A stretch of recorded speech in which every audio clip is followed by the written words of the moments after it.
কিভাবে বুঝবেন গর্ভস্থ শিশুর নড়াচড়া? গর্ভস্থ শিশুর নড়াচড়া বা প্রথম দিকে অন্তঃসত্ত্বা মাই টের পান।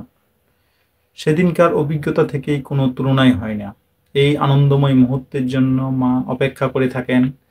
চিকিৎসকেরা এই নড়াচড়াকে গর্ভস্থ শিশুর সুস্থতায় একটি বড় লক্ষণ হিসেবে বিবেচনা করে থাকেন। মা যেন সারাদিনের নড়াচড়া খেয়াল রাখেন। কোনো ব্যত্যয় ঘটলে অবশ্যই যেন চিকিৎসকের শরণাপন্ন হন। সাধারণত 18 থেকে 24 সপ্তাহে মা প্রথম পেটের ভিতরে শিশুর নড়াচড়া বুঝতে শুরু করেন। এ সময় মৃদু কম্পন বা ধাক্কার মতো একটি অনুভূতি ক্রমেই মা নড়াচড়া আরও ভালো টের পেতে শুরু করেন। প্রথমে মা অনভিজ্ঞতার কারণে 18 সপ্তাহে তা বুঝতে পারেন, এতে ভয়ের কিছুই নেই। গর্ভস্থ মায়ের পেটে এক এক শিশুর নড়াচড়ার ধরন এক এক রকম। শিশু সব সময় নড়তেই থাকবে তার কিন্তু বিষয় নাই। যেমন ঘুমের সময় গর্ভের মধ্যে শিশু বিশ্রাম নেয় বা ঘুমায়, তবে এই সময় একটানা 90 মিনিটের বেশি হওয়ার কথা নয়। মাকে বুঝে নিতে হবে তার শিশুটি কতক্ষণ সাধারণত ঘুমায়। সাধারণত 28 থেকে 36 সপ্তাহে গর্ভকালে সবচেয়ে বেশি নড়াচড়া বোঝা যায়। এতে মায়েরা অভ্যস্ত হয়ে পড়েন। সাধারণত খাওয়া দাওয়ার পর নড়াচড়া বেশি বেড়ে যায়।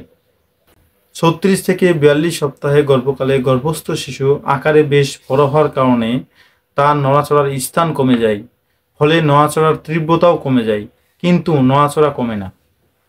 নড়াচড়া গণনা করার সবথেকে ভালো সময় হলো দুপুরে ভরপেটে খেয়ে বা কাঁধে শুয়ে বিশ্রাম নেওয়ার সময়।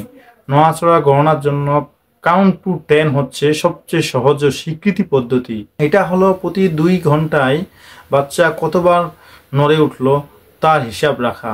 2 ঘন্টায় অন্তত 10 বার নড়াচড়া করার বাচ্চার জন্য স্বাভাবিক।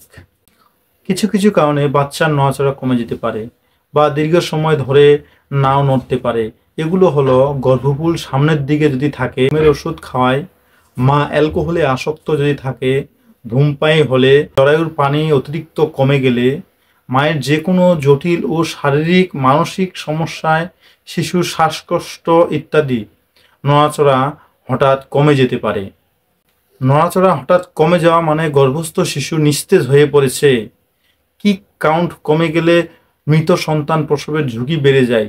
তাই গর্ভকালে বিশেষ করে কিক কাউন্ট করার যথাযথ সময়ে প্রয়োজনে অবশ্যই, যদি বুঝেন যে বাচ্চার নড়াচড়া কমে গেছে, সময়ে আপনাকে হসপিটালে বা আপনার চিকিৎসকের পরামর্শ অবশ্যই নিতে হবে।